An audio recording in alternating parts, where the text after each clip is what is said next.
ഈശോ മിശിഹായ്ക്ക് സ്തുതിയായിരിക്കട്ടെ. താമരശ്ശേരി മതബോധന വിഭാഗത്തിന്റെ ACC 15 രണ്ടാമത്തെ ക്ലാസ്സിലേക്ക് നമ്മൾ ഇന്ന് പ്രവേശിക്കുകയാണ്.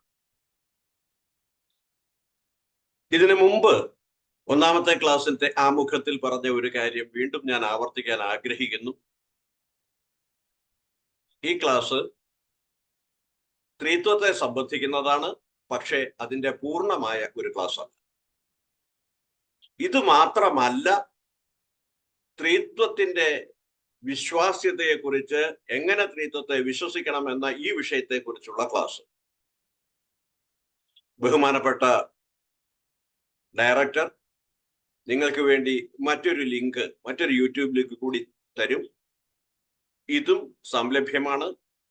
മാത്രമല്ല, ഇതിനെ സംബന്ധിക്കുന്ന നോട്ടും ഉണ്ട്, PDF-ലുള്ള നോട്ടും ഉണ്ട്. ഇത് മൂന്നും നിങ്ങൾ വായിക്കുമ്പോൾ, പഠിക്കുമ്പോഴാണ് ഈ വിഷയത്തെ സംബന്ധിക്കുന്ന മതബോധനം ഏറെക്കുറെ പൂർണ്ണമാവുക. അപ്പൊ നമ്മൾ ഇന്നത്തെ വിഷയം ആരംഭിക്കുകയാണ്. ACC 15 രണ്ടാമത്തെ ക്ലാസ്സിലെ വിഷയം ത്രിയേക വിശ്വാസം യുക്തിഭദ്രമാണോ എന്നുള്ളതാണ്. ത്രിയേക വിശ്വാസം യുക്തിഭദ്രമാണോ? ഇതാണ് ചോദ്യം. അപ്പോ ഈ വിശ്വാസത്തെ സംബന്ധിച്ച് പറയുമ്പോൾ ആദ്യമേ തന്നെ എനിക്കൊരു കാര്യം പറയാനുണ്ട്. ത്രിത്വത്തിലുള്ള ത്രിത്വത്തെ വിശ്വസിച്ച് മനസ്സിലാക്കി അതിന്റെ യുക്തി മനസ്സിലാക്കാൻ മനുഷ്യരിൽ ആർക്കും സാധ്യമല്ല. കാരണം ചിന്തിക്കുന്നത് ദൈവത്തെക്കുറിച്ചാണ്, ചിന്തിക്കുന്നത് മനുഷ്യനാണ്. ദൈവത്തെ സംബന്ധിച്ച് ഉള്ള പൂർണ്ണമായ അറിവ് ഭാഗികമായ രീതിയിൽ മാത്രമേ മനുഷ്യന് കിട്ടുകയുള്ളൂ. പൂർണ്ണമായ അറിവ് ഒരിക്കലും ലഭിക്കുന്നില്ല. ഭാഗികമായ രീതിയിൽ ദൈവം വെളിപ്പെടുത്താൻ ആഗ്രഹിക്കുന്ന അത്ര മാത്രമേ നമുക്ക് ലഭിക്കുകയുള്ളൂ. അതുകൊണ്ട് തന്നെ ത്രിത്വൈക വിശ്വാസം എന്നുള്ളത് യുക്തിഭദ്രമാണോ എന്നതിൻ്റെ അടിസ്ഥാനം എന്താണ് എന്ന് ചോദിച്ചാൽ, സഭ എന്താണ് പഠിപ്പിക്കുന്നത് എന്നതിനെ കുറിച്ച്, അതിൻ്റെ യുക്തിയെക്കുറിച്ച് നാം ചിന്തിക്കുകയാണ്. നമുക്കത് ആരംഭിക്കാം.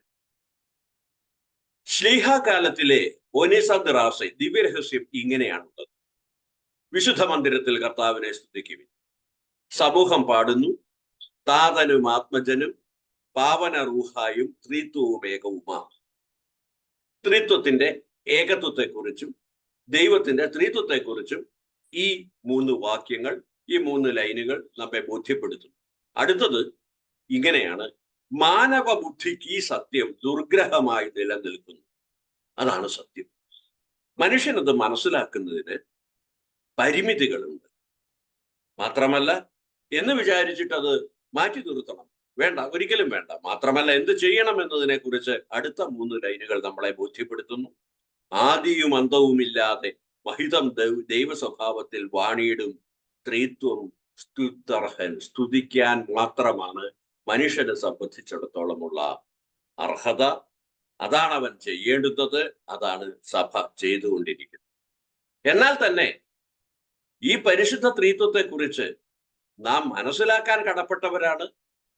നമ്മുടെ വിശ്വാസം അനുസരിച്ച് എന്താണ് ത്രിത്വം എന്നുള്ളത് ഒരു വേള മനസ്സിലാക്കുന്നത് ശ്രമകരമാണ്. എങ്കിൽ പോലും അത് വിശ്വാസത്തിലെ അടിയുറച്ചു നിൽക്കുന്നതിന് അനുപേക്ഷണീയമായ സംഗതിയുമാണ്.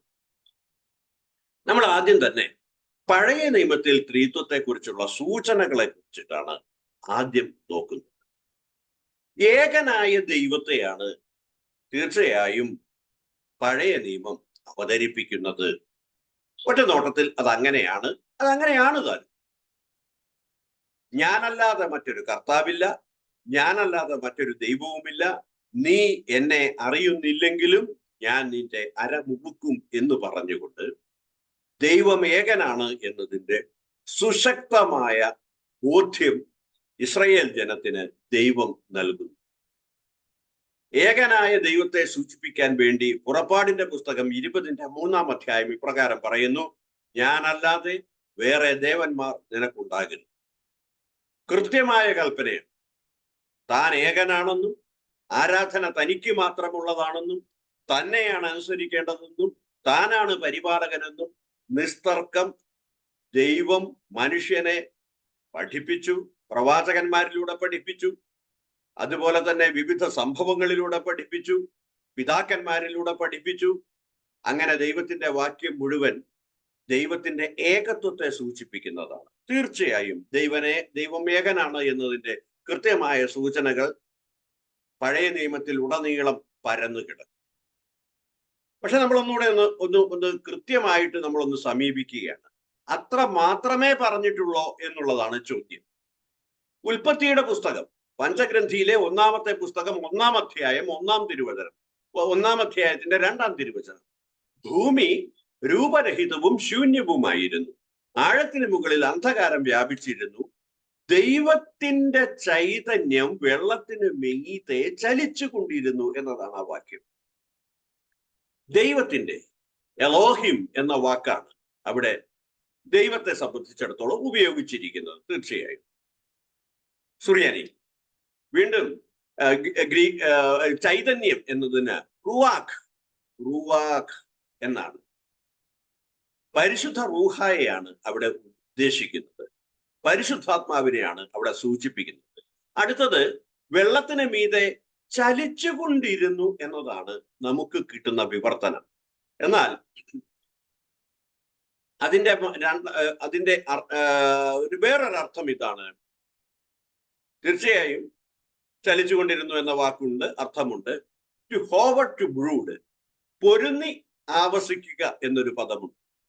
അതായത് ദൈവം സൃഷ്ടിച്ചതിനെ, രൂപരഹിതമായതിനെ, ശൂന്യമായതിനെ രൂപപൂർണവും അതേസമയം തന്നെ കൃത്യമായ അർത്ഥത്തോടു കൂടിയതുമായ ഒന്നായി മാറ്റിയത് ദൈവത്തിന്റെ പരിശുദ്ധാത്മാവാണ് എന്നാണ് ആ സൂചന. ഇവിടെ എന്തുകൊണ്ടാണ് അത്? ദൈവത്തിന്റെ സൃഷ്ടിയുടെ അപൂർണത കൊണ്ടാണോ? അല്ല, തീർച്ചയായും അല്ല. കർത്താവും ജീവദാതാവും എന്ന ചാക്രിക ലേഖനത്തിലെ വിശുദ്ധ ജോൺ പോൾ രണ്ടാമൻ തിരുമേനി പറയുന്നുണ്ട്, ദാനരൂപത്തിലുള്ള ആത്മാവാണ്, ദൈവമാണ് പരിശുദ്ധാത്മാവ്. അതായത് ദൈവം എന്തെങ്കിലും മനുഷ്യന് നൽകുന്നെങ്കിൽ അത് പരിശുദ്ധാത്മാവ് മുഖാന്തിരമാണ്, പരിശുദ്ധാത്മാവാണ് നൽകുന്നത്. പഞ്ചഗ്രന്ഥി എഴുതിയത് മനുഷ്യനാണ്, മനുഷ്യന് നൽകപ്പെട്ടതാണ് പ്രപഞ്ചം. ഈ പ്രപഞ്ചം മനുഷ്യന് നൽകപ്പെട്ടത് പരിശുദ്ധാത്മാവായ ദൈവത്തിന്റെ ദാനരൂപയായ ദൈവത്തിന്റെ ദാനത്തിന്റെ ഫലമാണ്. പരിശുദ്ധാത്മാവിന്റെ ഇടപെടലുണ്ട് എന്ന് അവിതർക്കിതമായി ബോധ്യപ്പെടുത്താൻ വേണ്ടി പരിശുദ്ധാത്മാവാണ് ഈ രൂപത്തിൽ, ഇപ്രകാരം രൂപരഹിതവും ശൂന്യവുമായിരുന്ന ഈ ഭൂമിയെ ഫലഭൂയിഷ്ടവും ദൈവത്തിന്റെ കൃപ നിറഞ്ഞതുമായ, ദൈവത്തിന്റെ പ്രവൃത്തികൾ നിറഞ്ഞതുമായ ഒരവസ്ഥയിലേക്ക് ഈ പ്രപഞ്ചത്തെ മനുഷ്യനായി നൽകിയത് എന്നാണ് ഇവിടെ സ്ഥാപിച്ചിരിക്കുന്നത്. അപ്പൊ അതുകൊണ്ട് തന്നെ പരിശുദ്ധാത്മാവിന്റെ പ്രവർത്തനം ആദിയിലെ ഉണ്ടെന്നും അത് മനുഷ്യന് നൽകപ്പെട്ട ദാനത്തിന് ഒക്കെ പുറകിൽ പരിശുദ്ധാത്മാവ് ഉണ്ടെന്നും ഇവിടെ സൂചിപ്പിക്കപ്പെടുകയാണ്. വീണ്ടും ഉൽപ്പത്തിയുടെ പുസ്തകം 1-ാം അധ്യായം 1-2 പറഞ്ഞിരിക്കുന്ന അടുത്ത രണ്ടാമത്തെ കാര്യം ഇപ്രകാരമാണ്. 1:26 നമുക്ക് നമ്മുടെ ഛായയിലും രൂപത്തിലും മനുഷ്യനെ സൃഷ്ടിക്കാം. ഇത് ദൈവത്തിന്റെ ഏകത്വവുമായി പൊരുത്തപ്പെട്ടു പോകുന്ന ഒന്നല്ല ഈ പ്രസ്താവന.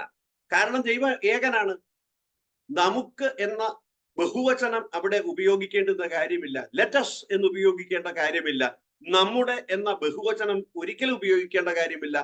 എനിക്ക് എന്റെ ഛായയിലും രൂപത്തിലും എന്ന് വേണമെന്നുണ്ടെങ്കിൽ പറയാം. അങ്ങനെയാണെങ്കിൽ ദൈവം ഏകനാണ് എന്നതിന്റെ തെളിവാണ്. എന്നാൽ ഇവിടെ ദൈവം ഒരാളല്ല, അഥവാ ദൈവത്തിൽ വിവിധ വ്യക്തികളുണ്ട്. എത്ര എന്ന് അവിടെ വ്യക്തമല്ല, ശരിയാണ്. പക്ഷേ ദൈവത്തിൽ ഒന്നിലധികം വ്യക്തികൾ ഉണ്ട് എന്നതിന്റെ കൃത്യമായ മോഡൽ, ഒരു സൂചനയായിക്കൊണ്ട് ഈ ഉൽപ്പത്തി പുസ്തകത്തിന്റെ 1:27 ഇപ്രകാരം പറയുന്നു, അങ്ങനെ ദൈവം തന്റെ ഛായയിൽ മനുഷ്യനെ സൃഷ്ടിച്ചു. അവിടെ ഉള്ളത് ഏകവചനമാണ്. നമുക്ക് നമ്മുടെ ഛായയിലും രൂപത്തിലും എന്ന് പറഞ്ഞ് 26-ാം വാക്യം അവസാനിപ്പിച്ചതിന് ശേഷം 27-ൽ അവിടെ അങ്ങനെ ദൈവങ്ങൾ എന്നല്ല പറഞ്ഞിരിക്കുന്നത്, ഏകദൈവം, ദൈവം തന്റെ ഛായയിൽ എന്നാണ്. ഇവിടെ ആദ്യം ബഹുവചനത്തിൽ പറയുന്നു, അടുത്ത വാക്യത്തിൽ അത് ഏകവചനത്തിൽ പറയുന്നു. ബഹുവചന പ്രയോഗവും ഏകവചന പ്രയോഗവും ഇടകലർന്നു വരുന്നു. ഇത് ഏറെ അത്ഭുതത്തിന് വക നൽകുന്നതും പഠിക്കാൻ ഏറെ താല്പര്യം ഉളവാക്കുന്നതുമായ ഒരു സംഗതിയാണ്. അടുത്തത് വീണ്ടും ഉൽപ്പത്തി പുസ്തകം 11-ാം അധ്യായം 6-ാം തിരുവചനം. അവിടെ നിന്ന് പറഞ്ഞു, അവരിപ്പോൾ ഒരു ജനതയാണ്, അവർക്ക് ഒരു ഭാഷയും. പറഞ്ഞതാരാണ്? അവിടെന്ന് പറഞ്ഞു. ഏകവചന പ്രയോഗമാണ്. അവർ ചെയ്യാനിരിക്കുന്നതിന്റെ തുടക്കമേ ആയിട്ടുള്ളൂ. ചെയ്യാൻ ഒരുമ്പെടുന്നതൊന്നും അവർക്കിനി അസാധ്യമായിരിക്കുകയില്ല. ഇത് ദൈവം, ഏക ദൈവം പറഞ്ഞതാണ്. 7-ാം വചനം ഇപ്രകാരമാണ്, നമുക്ക് ഇറങ്ങിച്ചെന്ന്.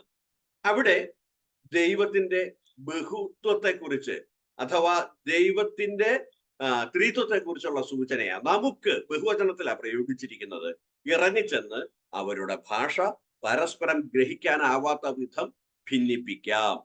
ഭിന്നിപ്പിച്ചതിന് ശേഷം വീണ്ടും പറയുന്നു 8-ാമത്തെ തിരുവചനം, അങ്ങനെ കർത്താവ്, കർത്താക്കൾ എന്നല്ല, കർത്താവ് അവരെ ഭൂമുഖത്തെല്ലാം ചിതറിച്ചു, അവർ പട്ടണം പണി ഉപേക്ഷിച്ചു.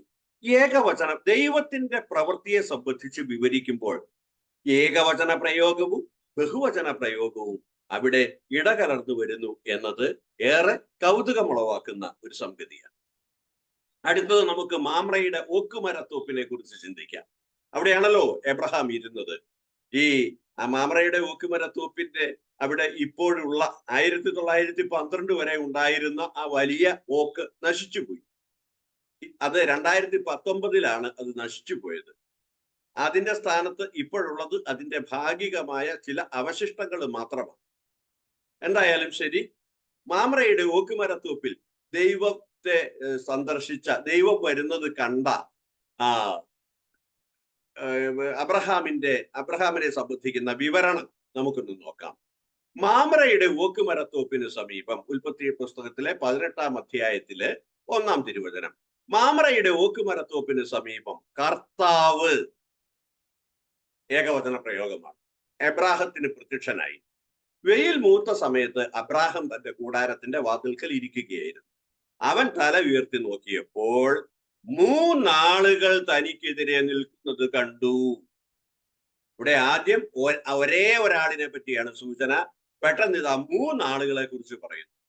വീണ്ടും അവരെ കണ്ട്, അവനെ കണ്ട് എന്നല്ല, അവരെ കണ്ട് അവൻ കൂടാരവാതിൽക്കൽ നിന്ന് എഴുന്നേറ്റ് അവരെ എതിരേൽക്കാൻ ഓടിച്ചെന്ന നിലം പറ്റത്താണ് അവരെ വണങ്ങി. കൃത്യമായും 3 ആളുകൾ, അവരെ കണ്ട്, അവരെ ഇങ്ങനെ 4 തവണ ബഹുവചനത്തെ സംബന്ധിക്കുന്ന പ്രയോഗം, ബഹുവചന സംബന്ധിയായ പ്രയോഗം 2-ാമത്തെ തിരുവചനത്തിലുണ്ട്. 3-ാമത്തേതിൽ അത്ഭുതം എന്ന് പറയട്ടെ, അവൻ പറഞ്ഞു യജമാനനെ, യജമാനന്മാരെ എന്നല്ല പ്രയോഗം, യജമാനനെ, അങ്ങ് എന്നിൽ സംപ്രീതനെങ്കിൽ അങ്ങയുടെ ദാസനെ കടന്നു പോകരുതേ. അവിടെ ഒരേ ഒരാളിനെ കുറിച്ചിട്ടാണ് സൂചന. ഇതാണ് 3 ആളുകളെ അവൻ കണ്ടു, 3 ആളുകളെ അവൻ വണങ്ങി, 3 ആളുകളെ അവൻ എതിരേറ്റു. എന്നാൽ അവൻ വിളിച്ചത് ദൈവത്തെ യജമാനനെ എന്നാണ്. കർത്താവാണ് പ്രത്യക്ഷനായത്. യജമാനനെ എന്നാണ്, അങ്ങയുടെ ദാസൻ എന്നാണ് വിശേഷിപ്പിച്ചത്. നിങ്ങളുടെ ദാസൻ എന്നല്ല, യജമാനന്മാരെ എന്നല്ല. അതുകൊണ്ട് തന്നെ സ്ത്രീത്വവും ഏകത്വവും നന്നായി നിഴലിട്ട് നിൽക്കുന്ന ഒരു ഭാഗമാണ് ഉൽപ്പത്തി പുസ്തകത്തിന്റെ 1, 2, 3 വാക്യം. അതിമനോഹരമായിട്ട് ഈ സംഗതി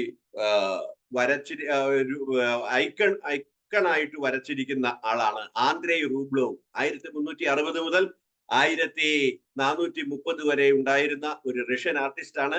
റഷ്യൻ ഓർത്തഡോക്സ് സഭയെ സംബന്ധിച്ചിടത്തോളം അദ്ദേഹം ഒരു വിശുദ്ധനാണ്. അദ്ദേഹം ഇതിന്റെ ഉള്ളടരുകളിലേക്ക്, ഈ സംഭവത്തിന്റെ ഉള്ളടരുകളിലേക്ക് ഇറങ്ങിച്ചെല്ലുകയും അതിനെ ഐക്കണിലൂടെ പ്രകാശിപ്പിക്കുകയും ചെയ്തിട്ടുണ്ട്. ഒരു ഉദാഹരണത്തിന് പറഞ്ഞാൽ, കുറച്ച് ഒന്ന് പറഞ്ഞു കഴിഞ്ഞാൽ, ഈ സ്ത്രീത്വത്തെ സംബന്ധിക്കുന്നതാണ് ഈ ചിത്രം, ഈ ഐക്കൺ. ഇതിന്റെ ബാക്ക്ഗ്രൗണ്ട് സ്വർണത്തെയാണ് സ്വർണ്ണ നിറം എന്ന് പറയുന്നത് സ്വർഗത്തെയാണ് സൂചിപ്പിക്കുന്നത്. ഈ മരം എന്ന് പറയുന്നത് ഒരേ സമയം മാമ്രയുടെ ഒലിവ് മരത്തോപ്പുമാണ്, അതേസമയം അത് പറുദീസായിലെ മരവുമാണ് എന്ന് സൂചിപ്പിക്കപ്പെടുന്നു.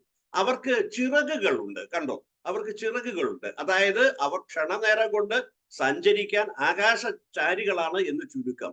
എന്നാൽ അവർ വഴി പിടിച്ചിട്ടുണ്ട്, അതായത് ഭൂമിയിലേക്ക് വന്നിരിക്കുന്നു എന്നതിന്റെ സൂചനയാണ്. വീണ്ടും ഏറെ ദൂരത്തല്ലാതെ ഒരു ചെറിയ വീടിന്റെ പശ്ചാത്തലമുണ്ട്. അത് തീർച്ചയായിട്ടും കൂടാരവാസിയായ എബ്രഹാമിന്റെ വീടല്ല അവിടെ ഉദ്ദേശിക്കുന്നത്, അത് സഭയുടെ പശ്ചാത്തലമാണ് വിവരിച്ചിരിക്കുന്നത്. വീണ്ടും അവർ ഭക്ഷിക്കുന്ന ആ ഭക്ഷണ മേശ എന്നത് ഒരു ഉയർന്നു നിൽക്കുന്ന ഒന്നാണ്. അത് നമ്മള് ബലിയർപ്പിക്കുന്ന പീഠത്തിന് സമാനമാണ്. അതിനകത്ത് ഒരപ്പമേയുള്ളൂ. ഒരപ്പം എന്ന് പറയുന്നത് അവിടെ വെച്ചിരിക്കുന്നു. അതിൽ ഒരാൾ മറ്റേയാളെ നോക്കുന്നു, ഒരാൾ മറ്റേയാളെ നോക്കുന്നു. അതായത് നടുവിലുള്ളയാൾ ഇടതുവശത്തുള്ളയാളെ നോക്കുന്നു, വലതുവശത്തുള്ളയാൾ അപ്പത്തെ നോക്കുന്നു. അതേ സംബന്ധിച്ച് പറയുന്നത് പിതാവിന്റെ ഇഷ്ടമനുസരിച്ച് പിതാവ് പുത്രനെ നോക്കുന്നു, പുത്രനാകട്ടെ തന്റെ അപ്പത്തെ നോക്കുന്നു, പരിശുദ്ധാത്മാവ് അപ്പത്തെ പൂർത്തീകരിക്കുന്നു എന്നൊക്കെ ഒരുപാട് വിശദീകരണങ്ങളുണ്ട്. മാത്രമല്ല ഈ രണ്ടു പേര് പരിശുദ്ധാത്മാവിന്റെയും പുത്രന്റെയും പാദങ്ങൾ നിലത്ത് തൊട്ടിരിക്കുന്നു. അതായത് പരിശുദ്ധാത്മാവ് ഭൂമിയിലേക്ക് ഇറങ്ങി വന്നു, പുത്രൻ ഭൂമിയിൽ അവതരിച്ചു. ഇത് രണ്ടും സൂചിപ്പിക്കാൻ വേണ്ടിയാണ് അത് അപ്രകാരം ചെയ്തിരിക്കുന്നത്. ഇനി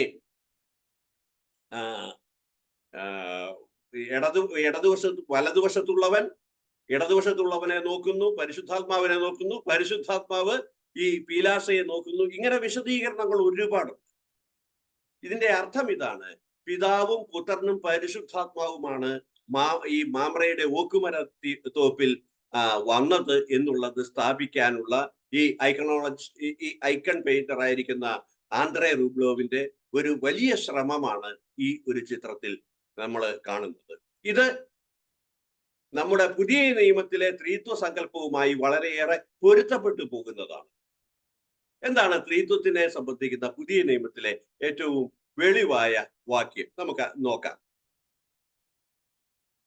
പുതിയ നിയമ കാലഘട്ടത്തിലെ എന്താണ് ത്രിത്വത്തെ സംബന്ധിച്ച്? വിശുദ്ധ മത്തായിയുടെ സുവിശേഷം അധ്യായം 3:16 തിരുവചനം: സ്നാനം കഴിഞ്ഞയുടൻ യേശു വെള്ളത്തിൽ നിന്ന് കയറി, അപ്പോൾ സ്വർഗം തുറക്കപ്പെട്ടു, ദൈവാത്മാവ് പ്രാവിന്റെ രൂപത്തിൽ തന്റെ മേൽ ഇറങ്ങി വരുന്നത് അവൻ കണ്ടു. ഇപ്പൊ രണ്ടുപേരായി, ഒന്ന് യേശു, രണ്ടാമത്തെ ദൈവാത്മാവ്. മാത്രമല്ല അടുത്തതായി ഇവൻ എന്റെ പ്രിയപുത്രൻ, ഇവനിൽ ഞാൻ പ്രസാദിച്ചിരിക്കുന്നു എന്ന സ്വരം സ്വർഗത്തിൽ നിന്ന് കേട്ടു. മൂന്ന് വ്യത്യസ്ത ആളുകൾ മൂന്ന് ധർമ്മങ്ങൾ അവിടെ അനുഷ്ഠിക്കുകയാണ്. പുത്രനായ ദൈവം മാമോദീസ അനുഷ്ഠിക്കുന്നു, ദൈവാത്മാവ് അവന്റെ മേൽ ഇറങ്ങി വരുന്നു,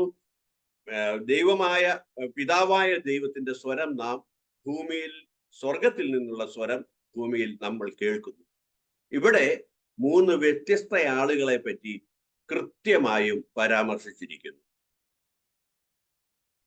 അടുത്തത് മൂന്ന് വ്യത്യസ്ത, പിതാവിന്റെയും പുത്രന്റെയും പരിശുദ്ധാത്മാവിന്റെയും നാമത്തിൽ, പിതാവിന്റെയും പുത്രന്റെയും പരിശുദ്ധാത്മാവിന്റെയും നാമത്തിൽ അവർക്ക് ജ്ഞാനസ്നാനം നൽകുവിൻ, ഞാൻ നിങ്ങളോട് കൽപ്പിച്ചവയെല്ലാം അനുസരിക്കാൻ അവരെ പഠിപ്പിക്കുവിൻ, യുഗാന്തം വരെ എന്നും ഞാൻ നിങ്ങളോട് കൂടി ഉണ്ടായിരിക്കും.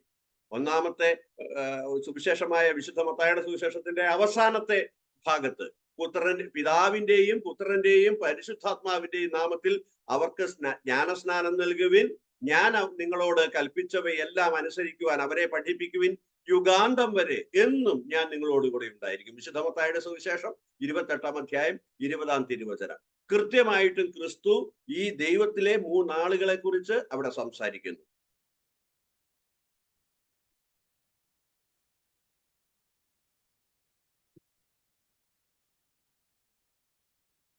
അടുത്തത് വിശുദ്ധ യോഹന്നാന്റെ സുവിശേഷം,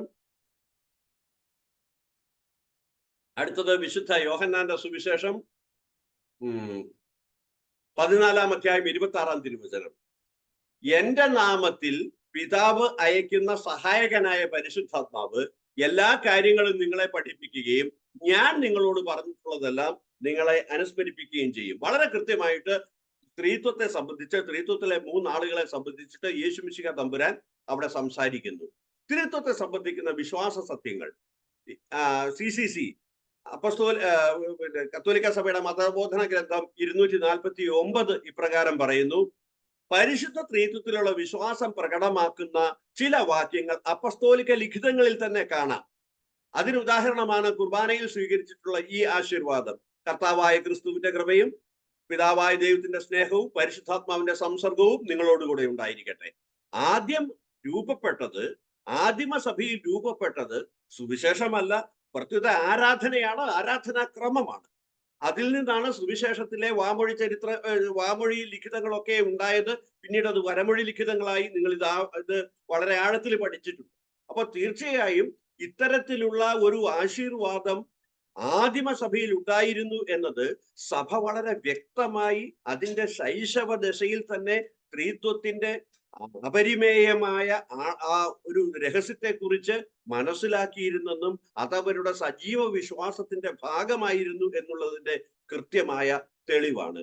കർത്താവായ ഈശോ മിശിഹായുടെ കൃപയും ദൈവത്തിന്റെ സ്നേഹവും പരിശുദ്ധാത്മാവിന്റെ സഹവാസവും നിങ്ങൾ ഏവരോടും കൂടെ ഉണ്ടായിരിക്കട്ടെ എന്ന 2 കൊരിന്ത്യർ 13:13 ഇതിന്റെ ഉദാത്തമായ ഉദാഹരണവുമാണ്. പലരും ചോദിക്കാറുള്ള ഒരു ചോദ്യമുണ്ട്: ഈ ഇടയ്ക്കിടയ്ക്ക് കൂടിയ കൗൺസിലുകളാണോ ത്രിത്വം കണ്ടുപിടിച്ചത്? അതിലെന്തിനാണ് ഈ ത്രിത്വത്തെ സംബന്ധിച്ച ഇങ്ങനെ ചർച്ചകൾ ഉണ്ടായിരുന്നത്? ഉത്തരം ഇതാണ്: ആദിയിലെ ഉണ്ടായിരുന്നതും പഴയ നിയമത്തിൽ സൂചനകൾ പുതിയ നിയമത്തിൽ വ്യക്തമായി പറയുന്നതുമായ ത്രിത്വത്തെ അബദ്ധങ്ങളിൽ നിന്ന് സംരക്ഷിക്കുക എന്നുള്ളത് മാത്രമാണ് അവിടെ അവർക്കുണ്ടായിരുന്ന കടമ. കാരണം ത്രിത്വത്തെ സംബന്ധിച്ച് മനസ്സിലാക്കാൻ വയ്യാത്തത് കൊണ്ട് തന്നെ, മനസ്സിലാക്കാൻ ബുദ്ധിമുട്ടുള്ളത് കൊണ്ട് തന്നെ തീർച്ചയായും ഒരുപാട് അബദ്ധങ്ങളും വന്നു. ഈ അബദ്ധ സിദ്ധാന്തങ്ങളിൽ നിന്ന് സഭയുടെ വിശ്വാസത്തെ സുരക്ഷിതമാക്കുന്നതിന് വേണ്ടിയാണ് ഈ കൗൺസിലുകൾ കൂടിയത്.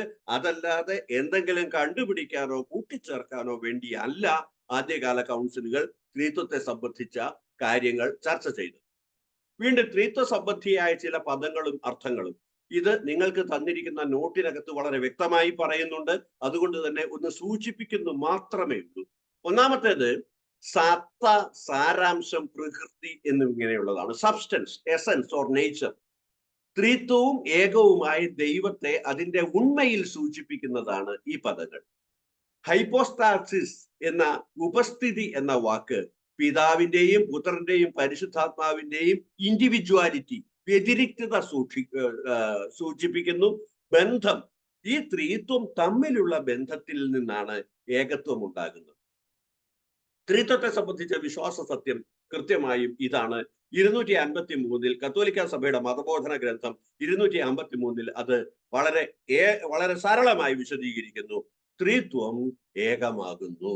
നമ്മൾ വിശ്വസിക്കുന്നത് 3 ദൈവങ്ങളിലല്ല, 3 വ്യക്തികളായ ഏക ദൈവത്തിൽ, ഏക സത്തയോട് കൂടിയ ത്രിത്വത്തിലാണ്. പുത്രൻ എന്തായിരിക്കുന്നുവോ അത് തന്നെയാണ് പിതാവ്. പിതാവ് എന്തായിരിക്കുന്നുവോ അത് തന്നെയാണ് പുത്രൻ. പരിശുദ്ധാത്മാവ് എന്തായിരിക്കുന്നുവോ അത് തന്നെയാണ് പിതാവും പുത്രനും. അതായത് സ്വഭാവത്തിൽ ഒരു ദൈവമാണ്.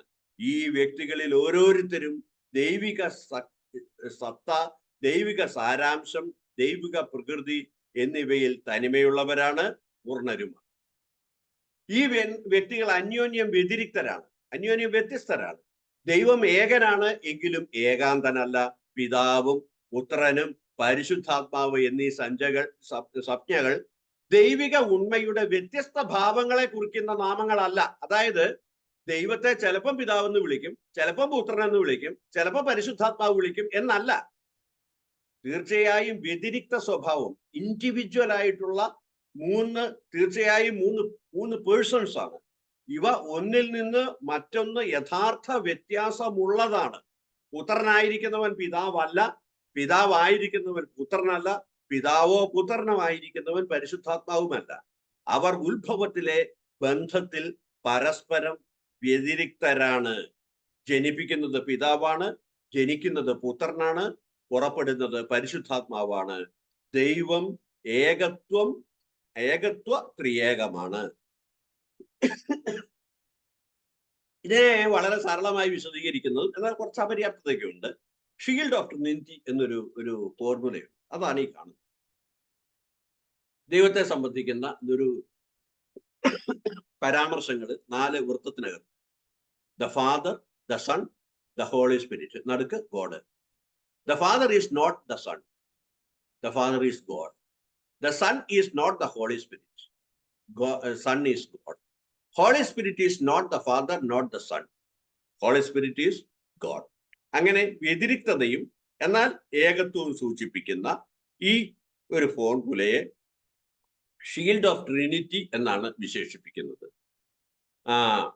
ഫ്ലോറൻസ് കൗൺസിൽ 1442 പറഞ്ഞത് ത്രിത്വത്തെ സംബന്ധിക്കുന്ന ഒരു അവസാന വാക്കാണ്. പിതാവ് പൂർണ്ണമായി പുത്രനിലും പരിശുദ്ധാത്മാവിലുമാണ്, പുത്രൻ പൂർണ്ണമായി പിതാവിലും പരിശുദ്ധാത്മാവിലുമാണ്, പരിശുദ്ധാത്മാവ് പൂർണ്ണമായി പിതാവിലും പുത്രനിലുമാണ്. അതിനാൽ നിശ്ചയമായും ത്രിത്വ വിശ്വാസം ഏക ദൈവ വിശ്വാസത്തിൽ നിന്ന് ഒട്ടും വിഭിന്നമല്ല എന്നുള്ളതാണ് സത്യം. വിശുദ്ധ ഗ്രിഗറി, നെസ്യയിലെ ഗ്രിഗറി ഇപ്രകാരമാണ് പറയുന്നത്: പിതാവ് എന്താണോ അത് പുത്രനിൽ വെളിപ്പെട്ടതായി നാം കാണും. പുത്രനുള്ളതെല്ലാം പിതാവിൻ്റെതാണ്. കാരണം മുഴുവൻ പുത്രനും പിതാവിൽ വസിക്കുന്നു, അവനിൽ മുഴുവൻ പിതാവും വസിക്കുന്നു. ഈ ബന്ധം വീണ്ടും അദ്ദേഹം വളരെ കൃത്യമായി പറയുന്നു. ആത്മാവ് പുത്രനിൽ വസിക്കുന്നു. ആ പുത്രനിൽ നിന്ന് ആത്മാവിനെ വേർപെടുത്താൻ കഴിയില്ല. പിതാവിനെ സ്വീകരിക്കുന്നവൻ പുത്രനെയും ആത്മാവിനെയും സ്വീകരിക്കുന്നു. ഇങ്ങനെ ദൈവത്തിന്റെ ത്രിത്വത്തെക്കുറിച്ചും ദൈവത്തിന്റെ ഏകത്വത്തെക്കുറിച്ചും ഈ വിശുദ്ധ ഗ്രിഗറി വളരെ മനോഹരമായി വിശദീകരിക്കുന്നു. ഇത് നിങ്ങൾ ഒന്ന് സമയമെടുത്ത് വായിച്ച് മനസ്സിലാക്കേണ്ടതാണ്. വീണ്ടും ഇതിനോട് അനുബന്ധിച്ചിട്ട് ത്രിത്വം എന്ന് പറയുന്നത് ഖണ്ഡിക്കുന്ന നമ്മുടെ ത്രിത്വ സങ്കല്പത്തെ ഖണ്ഡിക്കുന്ന ചില സഹോദരങ്ങളെങ്കിലും മറ്റു മതങ്ങളിലുള്ള സഹോദരങ്ങളിൽ നമുക്ക് ചുറ്റുമുണ്ട്. അതിൽ ഒന്നാണ് ഖുറാനില് നമ്മുടെ ത്രിത്വത്തെ സംബന്ധിച്ചിട്ട് എന്ന വണ്ണം പരാമർശിച്ചിട്ടുണ്ട്. നമ്മൾ യഥാർത്ഥത്തിൽ നമ്മുടെ ത്രിത്വത്തെ പരാമർശിച്ചിട്ടില്ല. ത്രിത്വ സങ്കല്പത്തെ ത്രിത്വ വിശ്വാസത്തെ അതിനകത്ത് പരാമർശിച്ചിട്ടില്ല. അതൊന്ന് വിശദീകരിക്കാം.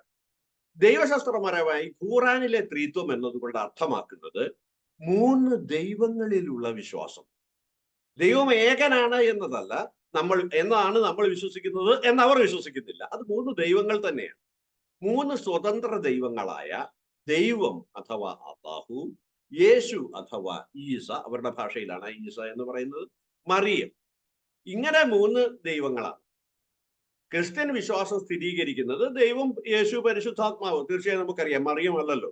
ഒരു ദൈവമാണ്, അതൊരു ദൈവമാണ്, 3 സ്വതന്ത്ര ദൈവങ്ങളല്ല. ഖുറാനിലെ ത്രിത്വ സങ്കല്പത്തെ സംബന്ധിച്ചിട്ട് അൽ-മാഇദ 5:116 ഇപ്രകാരം പറയുന്നുണ്ട്: ഉയർത്തെഴുന്നേൽപ്പിന്റെ നാളിൽ അള്ളാഹു പറയുമ്പോൾ ഓർക്കുക, മറിയമിന്റെ പുത്രനായ ഈസ, നീ മനുഷ്യരോട് പറഞ്ഞോ, അള്ളാഹുവിന് പുറമെ എന്നെയും എന്റെ മാതാവിനെയും 2 ദൈവങ്ങളായി ആരാധിക്കുക? അദ്ദേഹം പറയും, എനിക്ക് പറയാൻ അവകാശമില്ലാത്തത് പറയാൻ എനിക്ക് വേണ്ടിയായിരുന്നില്ല.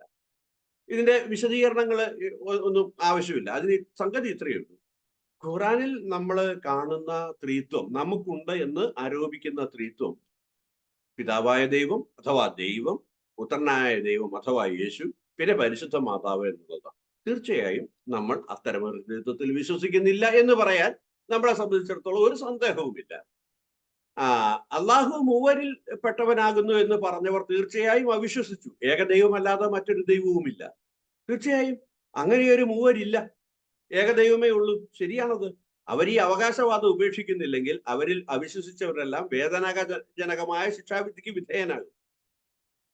എന്തു തന്നെയാകട്ടെ, അപ്പോൾ നമുക്ക് മനസ്സിലാകുന്ന ഒരു കാര്യമുണ്ട്. നമ്മൾ വിശ്വസിക്കുന്ന, നമ്മൾ ഉയർത്തിപ്പിടിക്കുന്ന, നമ്മൾ എന്താണോ മനസ്സിലാക്കാൻ ശ്രമിക്കുന്ന, നമ്മൾ എന്താണോ ഹൃദയത്തിനകത്ത് സ്വീകരിക്കുന്ന ആ ത്രിത്വമല്ല യഥാർത്ഥത്തിൽ ഖുറാനിൽ അവിടെ പ്രയോഗിച്ചിരിക്കുന്നത്.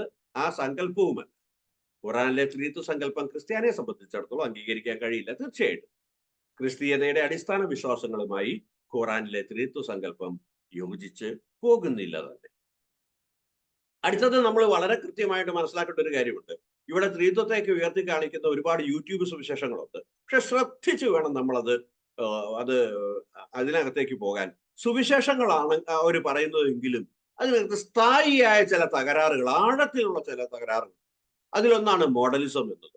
മോഡലിസം അനുസരിച്ചിട്ട് ദൈവത്തിനകത്തുള്ള 3 ശാശ്വത വ്യക്തികളെക്കാൾ എപ്പോഴും കൂടെ ആയിരിക്കുന്നതും, ആദ്യം ദൈവം എപ്പോഴുണ്ടോ, ദൈവം എപ്പോഴുണ്ട്, അനന്തമായിട്ട് തന്നെയുണ്ട്, അന്ന് തൊട്ട് തന്നെ പിതാപുത്ര പരിശുദ്ധാത്മാവായിരിക്കുന്ന ദൈവത്തെ സംബന്ധിച്ചിട്ടല്ല അവർ പറയുന്നത്. അവര് സമതുല്യ ത്രിത്വത്തെക്കാൾ പറയുന്നത് ദൈവത്തിന്റെ ഭാവങ്ങൾ, അവിടുന്ന് ആദ്യം പിതാവായിരുന്നു, പിന്നെ കാലത്തിന്റെ തികവിൽ പുത്രനായി, ഇപ്പൊ പരിശുദ്ധാത്മാവാണ്. ഇതാണ് അവർ പറയുന്നത്. അതായത് ഒരേ ദൈവം തന്നെ വ്യത്യസ്ത രീതികളിൽ സ്വയം വെളിപ്പെടുത്തുന്ന ഒരു വ്യക്തിയാണ്. ഇത് വളരെ തെറ്റായ ഒരു പരാമർശമാണ്. 3 വ്യത്യസ്ത രീതികളിൽ വെളിപ്പെടുത്തിയത് 3 വ്യക്തികൾ തന്നെയാണ് എന്നതാണ് യഥാർത്ഥ വിശ്വാസം.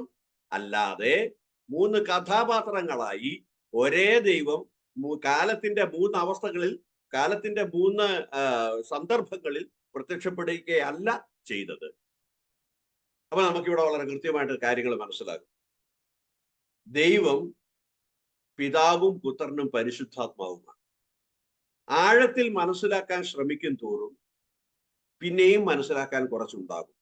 അത് ഒരു ചെറിയ പ്രശ്നം മൂലമാണ്. ആ പ്രശ്നം ഇതാണ്: നാം ദൈവത്തെ സംബന്ധിച്ചാണ് ചിന്തിക്കുന്നത്, എന്നാൽ നമ്മളോ നിസ്സാരരായ മനുഷ്യരാണ്. ദൈവം സഭയിലൂടെ വെളിപ്പെടുത്താൻ ആഗ്രഹിക്കുന്നിടത്തോളം മാത്രമാണ് നാം അവിടെ മനസ്സിലാക്കുന്നത്. ബാക്കിയെല്ലാം അതിൻ്റെ തികവിൽ മനസ്സിലാക്കാൻ നമുക്ക് തീർച്ചയായും ദൈവത്തോടു കൂടെ ആയിരിക്കുമ്പോൾ കഴിയും എന്ന് നമുക്ക് പ്രത്യാശിക്കാം. ദൈവത്തോട് കൂടെ എന്ന വാക്കിന് നമ്മൾ എപ്പോഴാണോ വാഗ്ദാനം ചെയ്യപ്പെട്ട രാജ്യത്തിലേക്ക് അവനുമൊത്ത് പ്രവേശിക്കുന്നത്, അപ്പോൾ അവിടെ നിന്നായിരിക്കുന്നത് പോലെ നമുക്ക് കാണാനും മനസ്സിലാക്കാനും ആസ്വദിക്കാനും കഴിയും എന്ന് നമുക്ക് പ്രത്യാശിക്കാം. തീർച്ചയായും നമുക്ക് വിശ്വാസത്തിൽ നമ്മുടെ മാതാവായിരിക്കുന്ന പരിശുദ്ധ മറിയത്തെ വിളിച്ച് ത്രിത്വത്തെ സംബന്ധിക്കുന്ന ഈ രഹസ്യം ഹൃദയത്തിൽ രേഖപ്പെടുത്താൻ വേണ്ടി നമുക്ക് പ്രാർത്ഥിക്കാം. പിതാവായ ദൈവത്തിന്റെ മകളും പുത്രനായ ദൈവത്തിന്റെ മാതാവും പരിശുദ്ധാത്മാവായ ദൈവത്തിന്റെ മണവാട്ടിയുമായ പരിശുദ്ധ മറിയമേ, ഞങ്ങളിൽ വിശ്വാസം, ശരണം, ഉപവി എന്നീ ദൈവിക പുണ്യങ്ങൾ ഉണ്ടായി വളർന്ന് ഫലം ചെയ്ത് വർദ്ധിക്കുവാനായി അങ്ങേ തിരുക്കുമാരനോട് പ്രാർത്ഥിക്കണമേ. നമുക്ക് ഈ അവസരത്തില് ഏറെ സ്നേഹത്തോടു കൂടെ പരിശുദ്ധ അമ്മയുടെ തൃക്കരങ്ങളിലേക്ക് നമ്മളെ തന്നെ കൊടുക്കാം. തീർച്ചയായിട്ടും അവിടുന്ന് നമ്മളെ വിശ്വാസത്തിൽ ആഴപ്പെടാൻ സഹായിക്കും എന്ന കാര്യത്തിൽ യാതൊരു സംശയവുമില്ല.